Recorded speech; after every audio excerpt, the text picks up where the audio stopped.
Նրա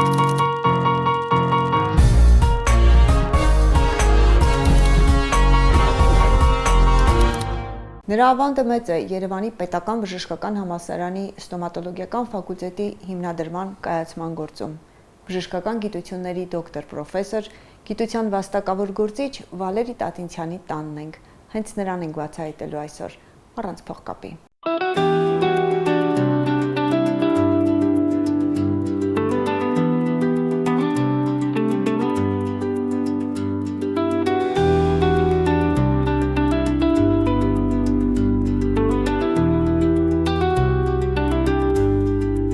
Տատինցյանը մեր բժշկական համալսարանի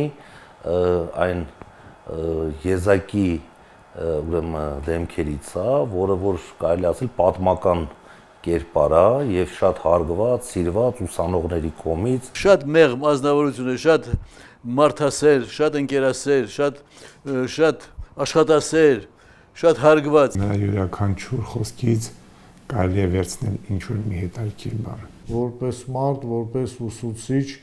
կարծում եմ եւ Հայաստանի Հանրապետությունում եւ Հանրապետությունից դուրս կան տասնյակ հազարավոր բժիշկներ, որը իր հետ շփվել են, ինչ որ բան են սովորել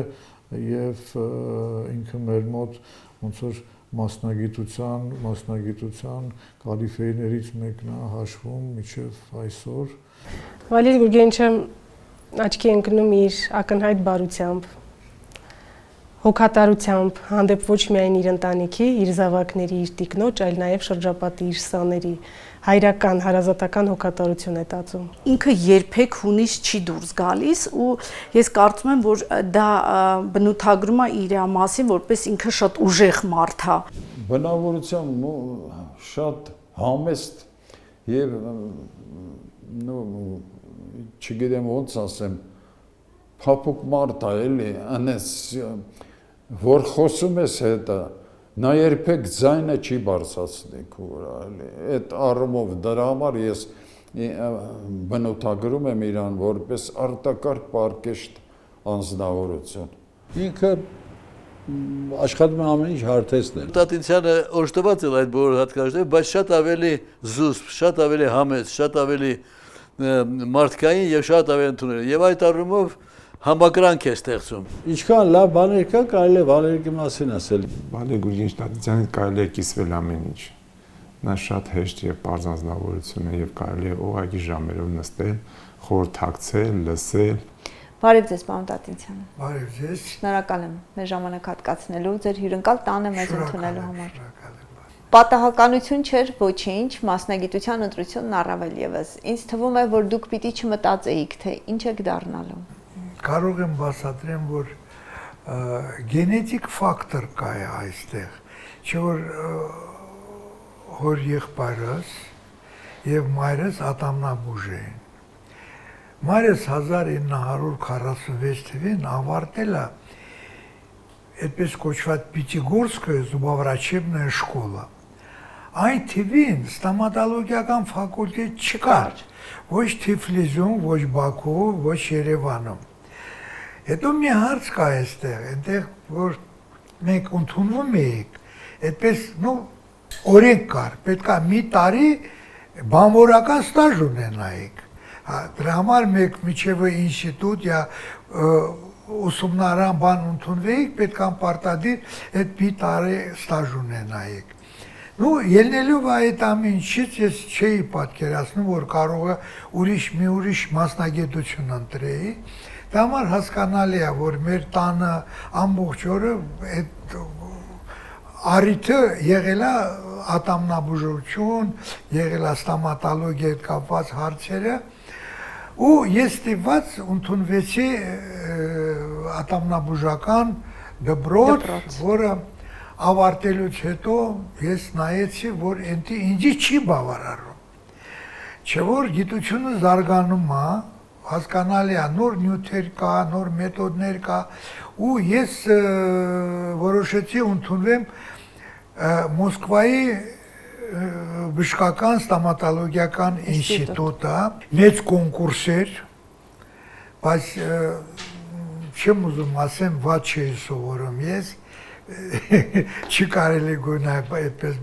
մարտիրյան մասին պատմի, բայց ընդունվեցի մեծ կոնկուրսի, հաղթեցի, ընդունվեցի եւ ավարտեցի Մոսկովսկի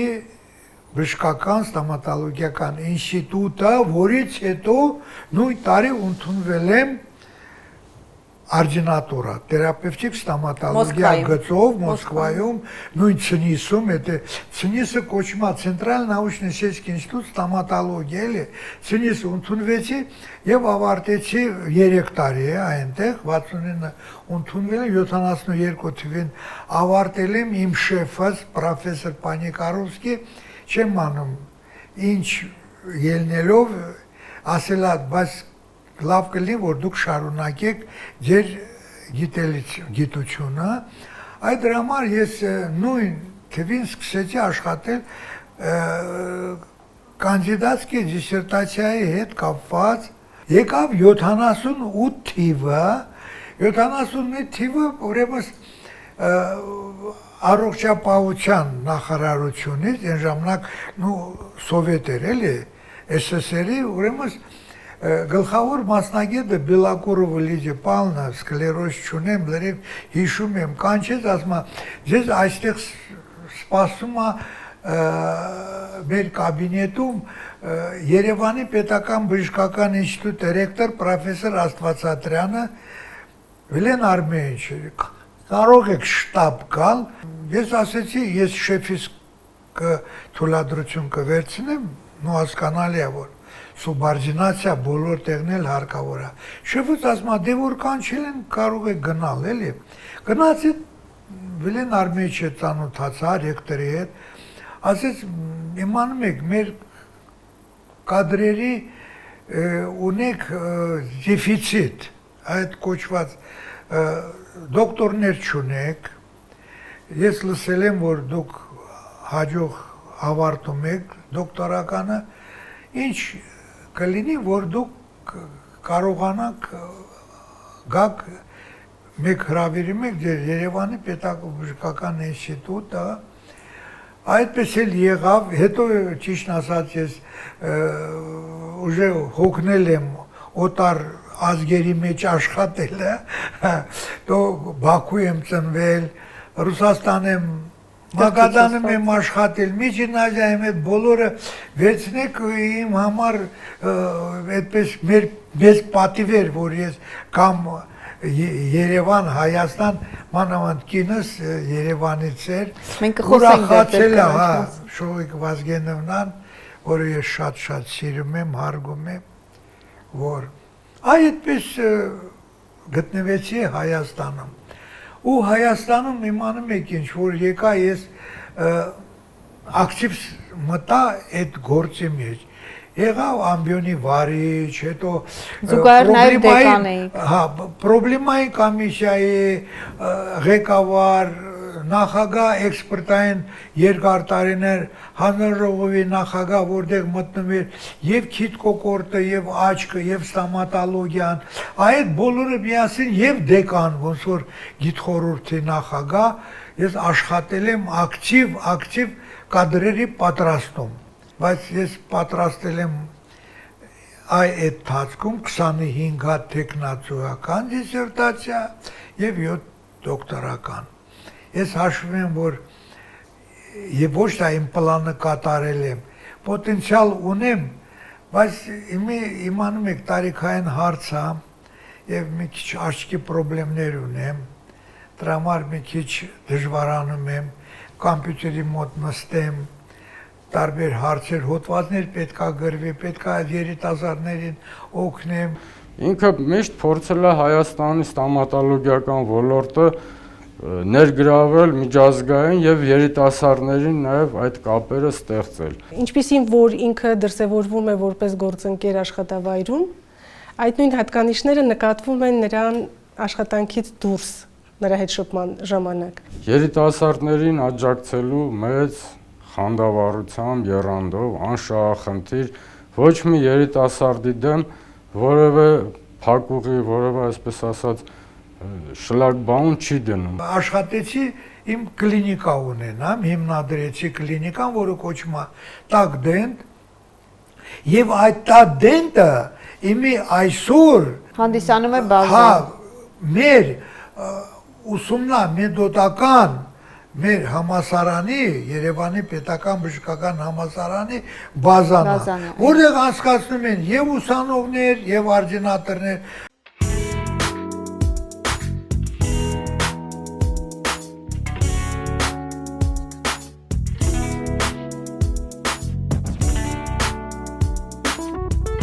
Վալերի Գուրգենիչը ինքը սիմվոլ է եւ պետք է իրան շատ սիրենք, գնահատենք եւ ինքը շատ մեծ դեր ունի մեր ստոմատոլոգների կյանքում։ Վալերի Գուրգենիչը, գիտեք, շատ հետաքրքիր է, որ նա ցանկացած ոլորտից տեղյակ է, լինելով, ասենք թե թերապևտիկ ստոմատոլոգիայի ոլորտի ներկայացուցիչ, ստոմատոլոգիան բերմոտ այսօր բավականին տարբեր բևեռներ ունի, նա փորձում է բոլոր ճյուղերի մեջ իմանալ, ինֆորմացված լինել, մասնակցել, առաջարկներ անել եւ շատ հետաքրքիր մոտեցում ունի, որ յուրաքանչյուր թեմայի վերաբերյալ նա կարողանում է ինչ-որ մի հետաքրքիր բան գտնել եւ իր ուրույն առաջարկները անել։ Շատ լավ մասնագետ է, թերապևտ, ստոմատոլոգ, շատ լավ։ Մինչև հիմի էլ կոնսուլտացիաներ է անում, մինչև հիմի էլ կլինիկական օրդինատորների հետ է պարապում։ Ինքը շատ բայրացական մարդ է, շատ կոմունիկաբելնի է, ունի շատ լավ հումոր, հայրենասեր է։ Հանդուրժող, կոնֆլիկտները մեղմող, մեղմել բառը թերևս մի փոքր գծուց բառ է,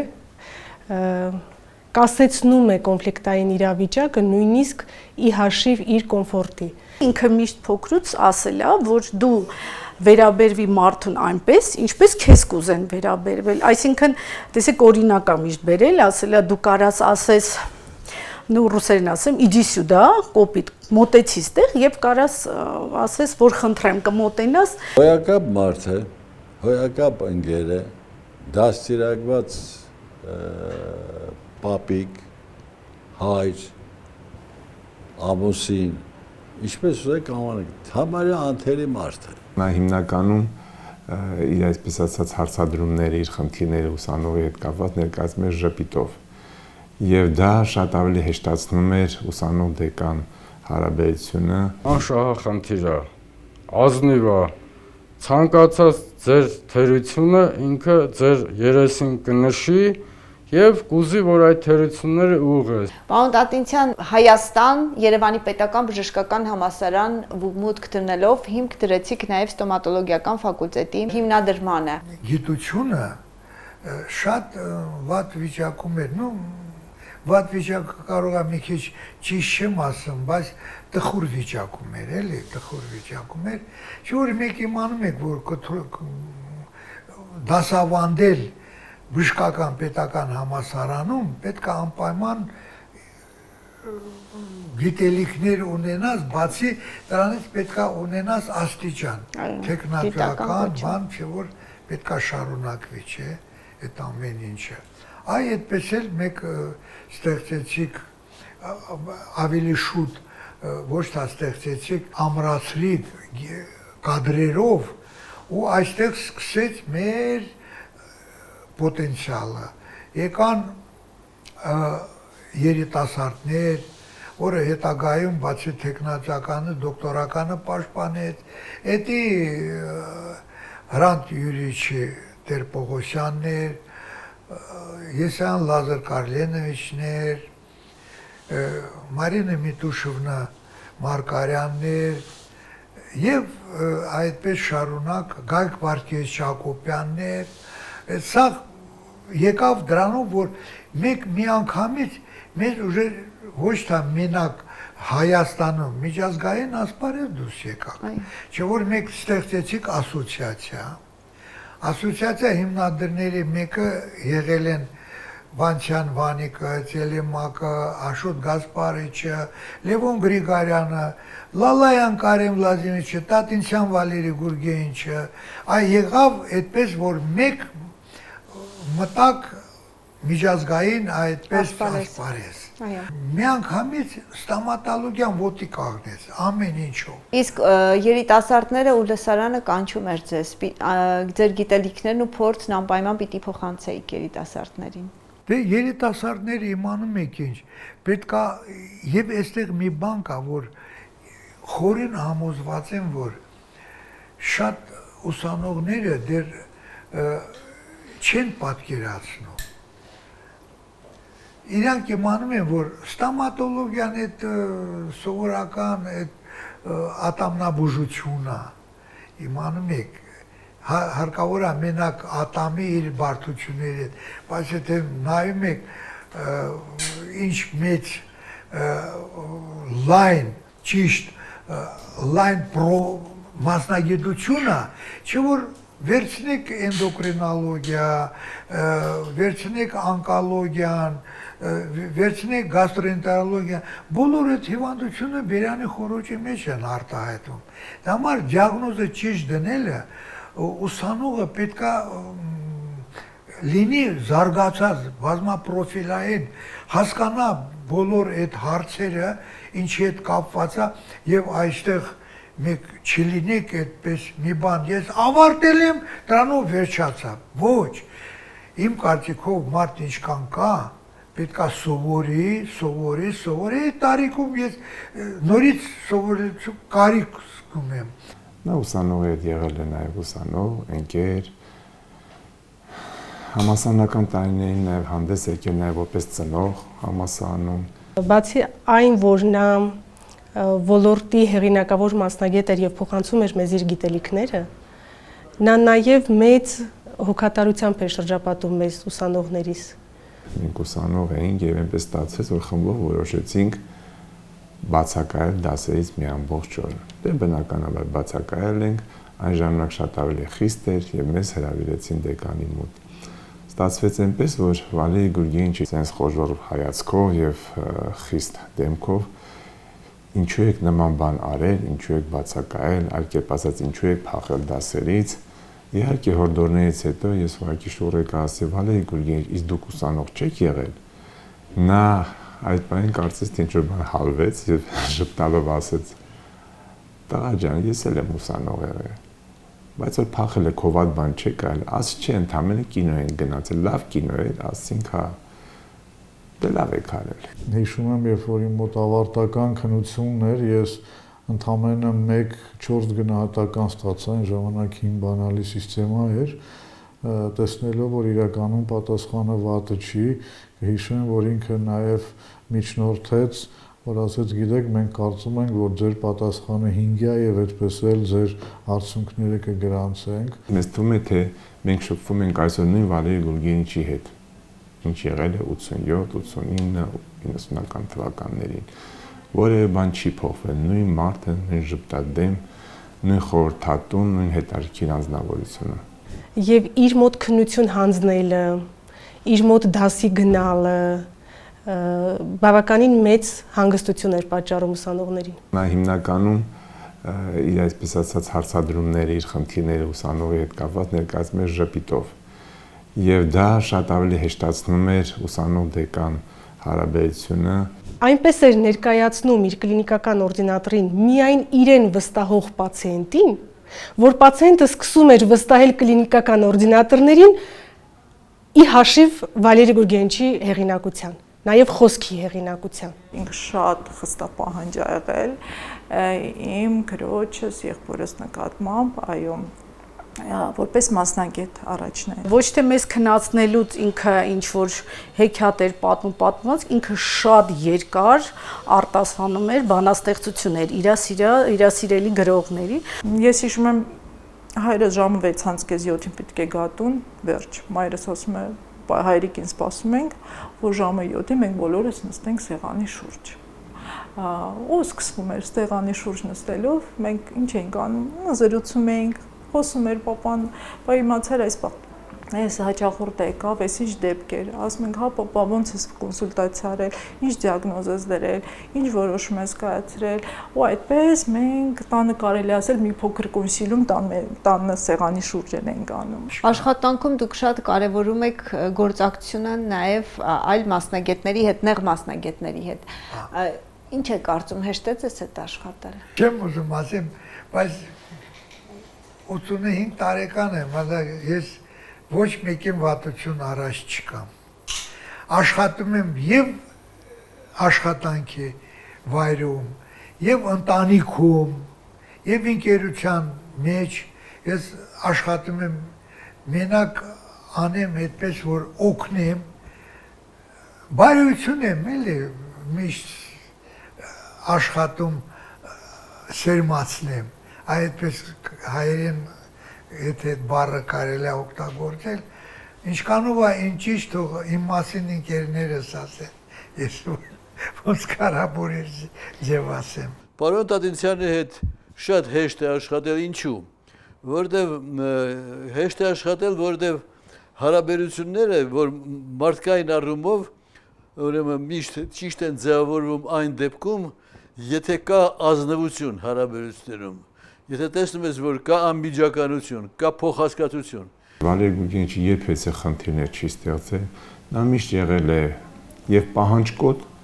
եւ եղել է կատարող։ Այսինքն եթե կա հանձնարարություն, կա առաջադրանք, անխոս նա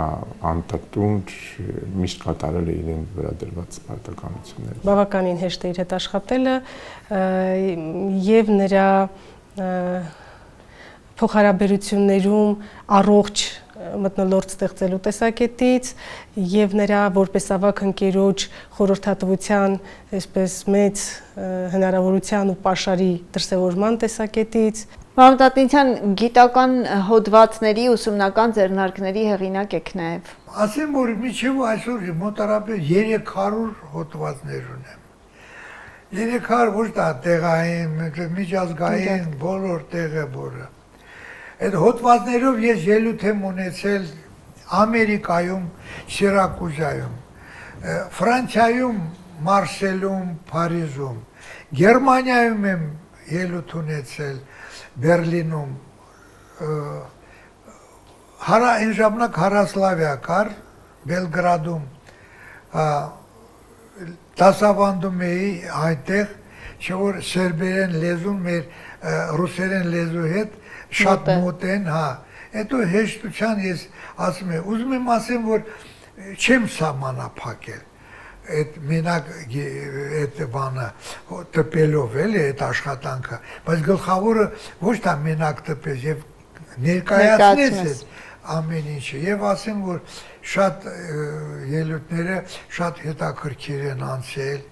հարցազրույցի կապակցության, առանձին ինտերվյու եմ տվել այնտեղ, որ Հայաստանը իմանում եք ինչ, այդպես մի երկեր է շատ չեն էլ ճանաչում, ճիշտ ասած, որ Հայաստանը որտեղ է գտնվում։ Դա համար իմ կարծիքով մեր Հայաստանը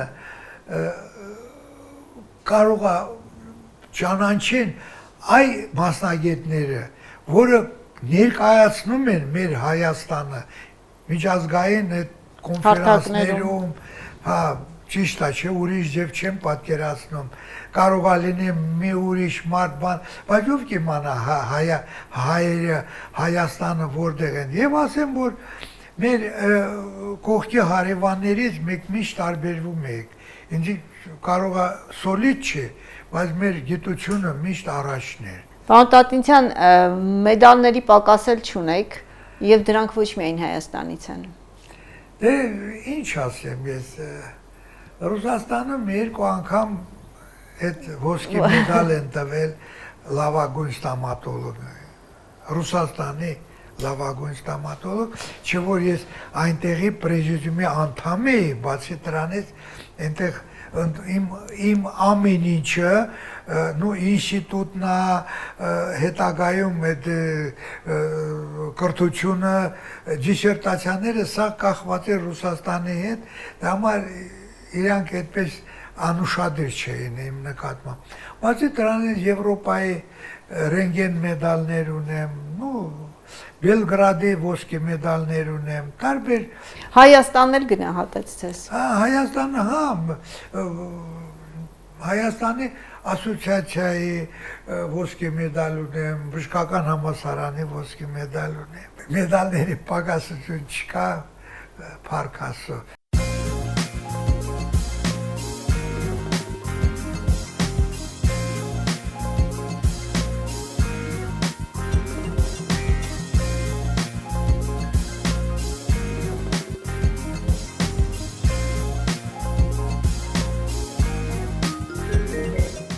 Ու կարելի ասել Տատեցյանը, գիտեք, որ եկավ Հայաստան, հիմք դրեց գիտական ստոմատոլոգիայի զարգացմանը։ Գիտական բնագավառում իր ունեցած մեծ ներդրումը անգնահատելի է իմ կարծիքով։ Ամենածանր բաներին, ամենավատ իրադարձություններին, եթե իր հետ շփվես, միշտ ինքը լույս է տալիս։ Խավարի մեջ լույս է վառում։ Երբեք չի քեզ խորհուրդներով կամ իր հումորով չի հուսալքի։ Շատ ընկերասեր է, շատ է սիրում հյուրասիրություն։ Շատ բարեխիղճ, միշտ արձագանքում է, միշտ փորձում է հասնել ընկերներին, իր ուժերի ներածի չափով միշտ մեր կողքն է եղել։ Մեղ, խաթրաշատ, բարեսկամ, չնախանձող։ Մեծ հանդուրժողականություն ունի, չափազանց մեծ։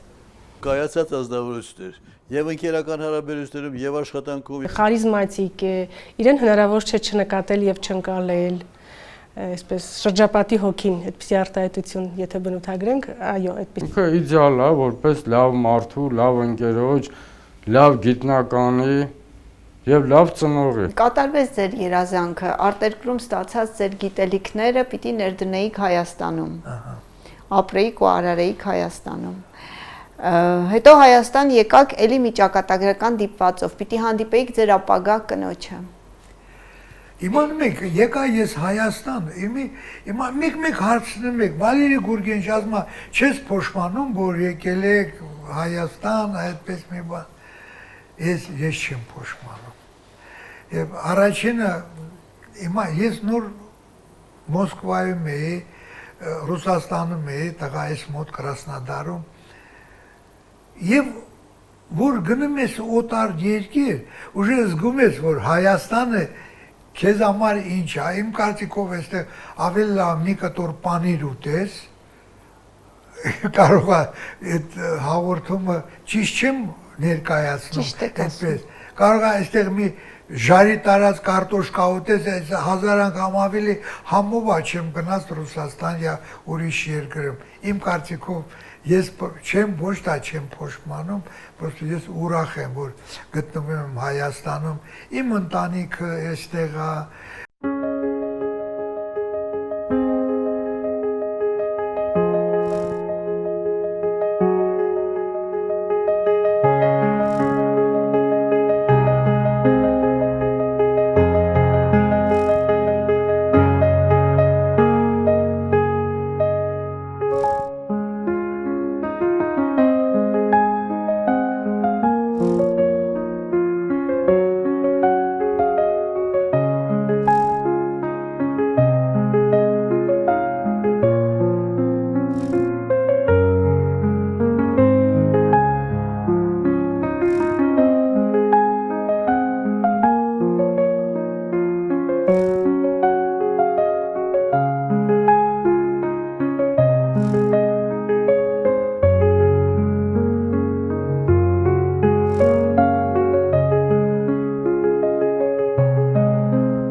Տիկին Շողիկի մասին չխոսեցիք։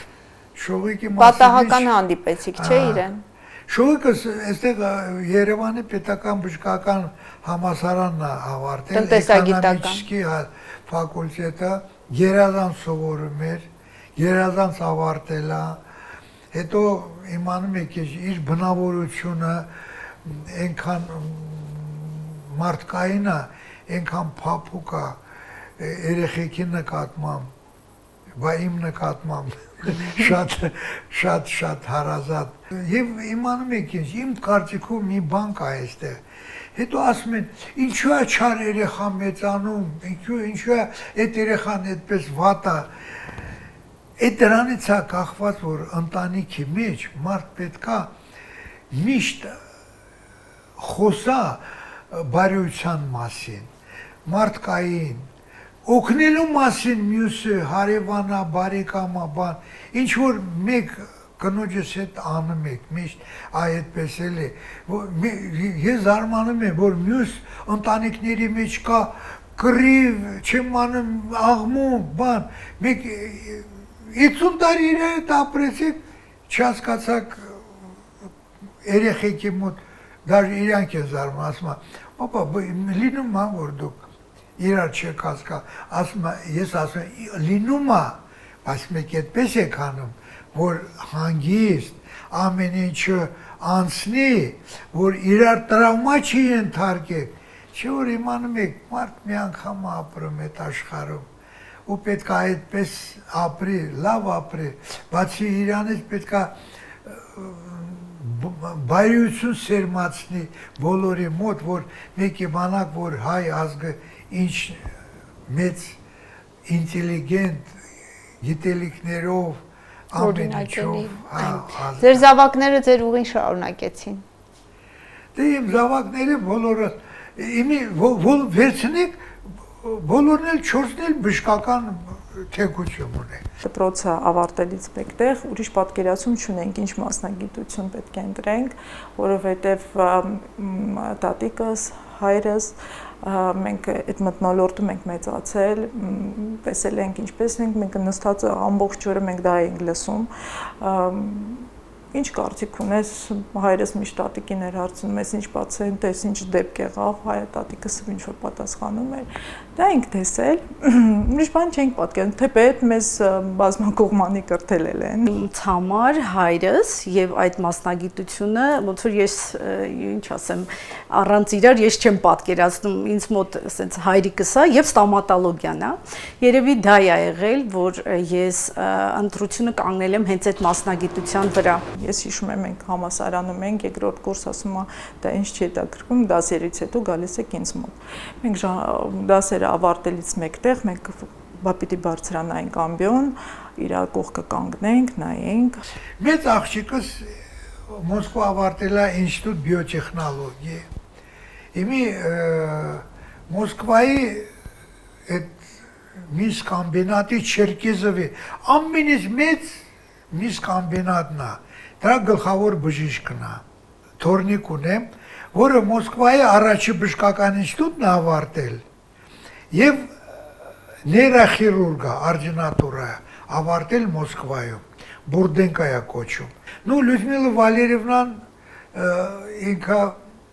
դապշե իմ կարծիքով ինքը հերոս է, երեք հատել երեխա ունի, դաժե Չինաստանը մի հատ էլ տղա է բերել, Միքայելը, մեր երեխեք այստեղ սովորում են բժշկական մեր ինստիտուտում, մեկը բուժֆակն է ավարտում այս տարի, մյուսը երրորդ կուրսում է Ստոնֆակում, չտեսնված, լավագույն, ինտելիգենտ, ոչ թե ես պապիկն եմ, տրամար եմ խոսում, չէ, ես օբյեկտիվ, ռեալ նայում եմ, էլի, մենակ մտածում եմ գոյնա իմ թորնիկներս առողջ լինեն, բախտավոր լինեն, ուրիշ բան չեմ ցանկանում։ Գայանե Վալերիևնան երկու հատ տղա, որը Ամերիկայում են, դա մեկը ուրեմն ֆինանսա-էկոնոմիկի կոլեջում է, մյուսը իրավաբանական, այս տարի ավարտում են, ուժը համալսարան կընդունվում են, շատ խելաց երեխեք են, ոչ թե իմ թորնիկներս են, գիտելիքները հոյակապ, գերազանց սովորում են։ Ձեր տղան էլ ստոմատոլոգ է։ Այդ տղես էլ ստոմատոլոգա Կրասնոդարում է, ինքը Կրասնոդարսկի կրայա կոչում էլի, լավագույն իմպլանտոլոգն է։ Վալերի Տատինցյանը բժշկությունից, առողջապահությունից ու բժշկական համալսարանից զատ նաև հայր է, պապիկ է։ Պապիկը Ամարտի իր մասին ոնց կարող է խոսալ։ Ես դժվարանում եմ իմ մասին բան ասել, բայց ես ասում եմ, ես ինձ համար չեմ ապրում։ Ես ուզում եմ ապրեմ իմ երեխեքից, իմ թորնիկներիս համար։ Իսկ Վալերի Տատենցյանը խոհանոցում երբ է գտնվում, երբ թորնիկներն են հյուր գալիս։ Իմ պարտականությունը գնալ խանութ գնամ, բաման բերեմ, ինչ որ ինքը ցուցակը տալիս է, ես գնում առնում եմ, բերեմ, չէ որ կնիկ արմադա, ոնց գնա այդ քաշտա, այդ ամեն ինչը, ծանրությունը, ես աշխատում եմ այդ ինձ վրա վերցնել։ Իսկ կարտոֆիլ թորնիկների համար չեք պատրաստում։ Կարող են էլ ոնց։ Այդ իմ ամենից սիրած բանն է։ Այդ ուսանող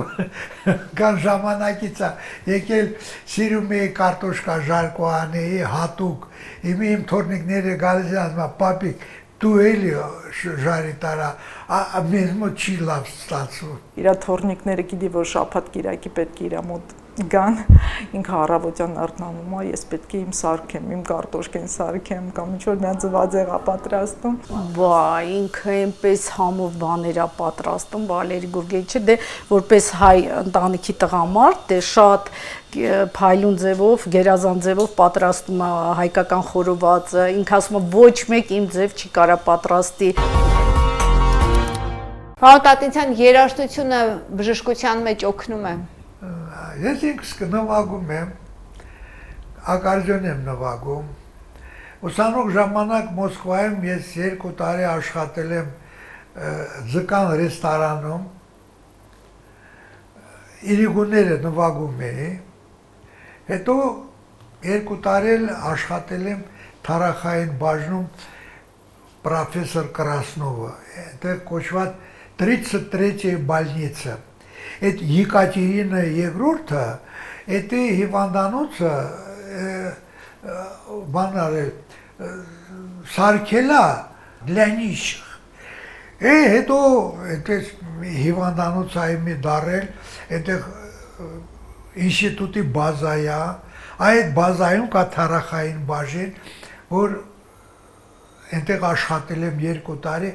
իմանում եք ինչ, շատ մարդ չէր գնում այդ բաժինը, չէ որ թարախային բաժինը իմանում եք, չէ, գանգրենայա, հոտա, այդ ամեն ինչը, բայց այդ ժամանակ ուրեմն մասկայի վրա էժան դուխի կար էլի, ադիկալոն, շիպր, կրասնի Մոսկվա, ցանում էիք այդ մասկայով մտնում էիք վերակապարան, որ այդ հոտը բանը չլինի, բայց ինչու եք աշխատել, բայց այն ժամանակ այնտեղ տալիս են աշխատավարձ 70-80 ռուբլի։ Ժամանակ բժիշկներ 70-80 ռուբլի ստանում։ Դրա համար այդ աշխատավարձը, մեկ էլ թոշակը բանը, բայց ված չէիք էլի։ Լավ էլ հետո ասեմ, ես կուրսի ավակ էի այնտեղ, չէ որ դաժե ուսանող ժամանակ ես եղել եմ կուսակցական։ Ինչու համար, բանշի ես միջև ինստիտուտը ավարտել եմ ատամնաբուժական, չէ, այդ թացքում ես ընդունվեցի այդ կոմունիստական պարտիայի մեջ ու հետո եկա որ ուսանող դառա Մոսկվայում, մի անգամից կանչեցին, ասում ну вот вы член партии, вы должны быть старосты курса։ Այդպես կուրսի ավակ դառա, բան արեցի, ոչ լավ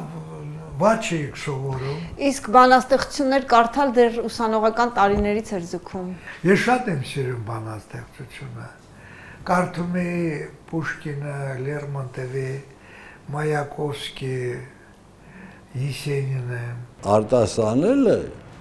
այն ռուսական չաստուշկեքը չէ որ ասում են, չիստուշկի։ Հոյակապ բան արտասանի։ Որ ասեք ինքը կարդասանի։ Расцелую до смерти и замну как цвет, хмельному от радости пересуда нет։ Հիշողությունը слова, չնայած 85 տարեկան եմ, բայց հələ կարծիքով սկլերոզ չկա էլի մոտս այդպես։ Մեկ մոռանում են տարբեր բաներ, բայց առանց այդ ոնց կլինի, տարիքը իր խոսքը ասում է էլի։ Երիտասարդ մնալու գաղտնիքը ո՞րն է, պարոն Տատենցյան։ Դե ես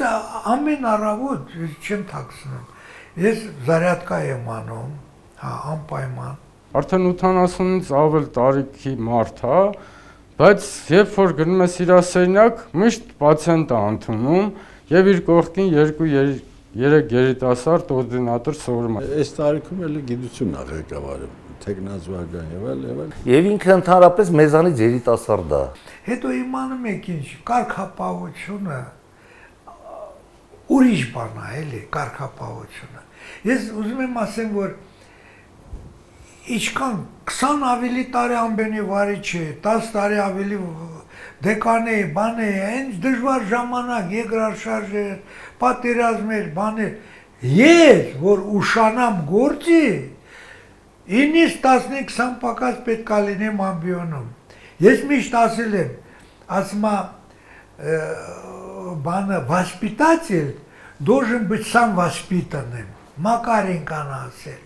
Да, воспитатель должен быть сам воспитанным։ Եթե ես ուշանամ դասից,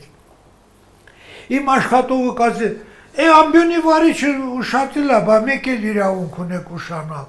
Դրա համար ես աշխատել եմ այդպես անեմ, որ միշտ даже իմ դոցենտներին, պրոֆեսորներին բանին ասել եմ, որ դուք պետք է մի 10-15 րոպե շուտ գաք, մի հատ ձեզ գիտելիքները թարմացնեք, հետո մտեք խմբի մեջ։ Այդպես պետք է լինի։ Հումորի մասին չխոսեցինք, պարոն Տատիցյան, ձեզ ճանաչողները բոլորը հումորի ձեր չափաբաժնի զգացողությամբ։ Դա այ հումորն է մարդը պահում, որ դա չլինի, ոնց կարելի է вообще մտածել ամեն ինչը, ընտանիքը, բարեկամների մեջ միշտ աշխատում եմ ամեն ինչը թեթև անցկացնեմ։ Ինքը ունի մի շարք թևավոր խոսքեր, որ մտել է մեր ուրեմն առօրյա եւ մենք կիրառում ենք, այսինքն մենք իրան հիշում ենք ամեն րոպե, թեկուզ սովորական ընդհանրապես մեր կյանքում շփվելիս օգտագործում ենք իր ասած որոշ ասենք բառակապակցությունները։ Նույնիսկ անտրամադիր իրավիճակներում ինքը նախադասության մի հատվածը հումորով է արտահայտում։ Իր հումորներ ունեն համու հոտ։ Եվ դրանով իսկ իր այս ամիջականությունը եւ թեթևությունը շատ էլ ավելի են գծվում։ Շատ հումորով մարդ է եւ շատ օպտիմիստ մարդ է։ Օրինակ կարող է ասի, եթե մի բան տեսնում է, որ շատ ես մի բանի մեջ sense մտնում, որ անիմաստ, կարող է քեզ sense հումորով ասի, խորենացի, մի խորացի։ Այդ իր